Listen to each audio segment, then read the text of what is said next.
Police evicted hundreds of asylum seekers in the French city of Calais Wednesday. They moved into the makeshift camps just near where I'm talking to you from now. Some of the supporters of the asylum seekers and the potential refugees themselves shouting at the bulldozers and the police to stop the clearing of the camp. The authorities said the evictions of at least 650 people were needed to deal with an outbreak of scabies in recent months. Most of them had travelled to the port in the hope that they could smuggle themselves across the Channel to the UK.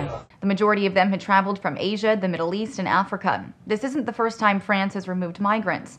In fact, it's reported that all around Europe, camps are destroyed every few months as their populations rapidly inflate. Several sources, including the BBC, The Independent, and CNN, report there's little dialogue between police and the migrants, and therefore little room for long-term solutions. BBC correspondent Paul Adams reports that same frustration is evident at the Calais camp. There's been announcements on a loudspeaker telling people that they need to move on.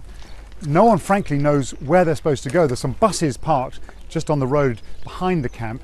No one seems to know where those buses are going to take them. Pierre Henry, the Director General of the French advocacy group Land of Asylum, sees both sides of the argument. He told The Independent, "The authorities cannot allow a health hazard in the center of Calais. That is true, but no alternative is offered. The only possible solution is a proper EU policy on migration and more cooperation between Britain and France to choose which of these migrants are genuine cases deserving asylum." Local government officials told CNN authorities have offered to take the migrants by bus to places where they could shower and clean their clothes to prevent spreading scabies.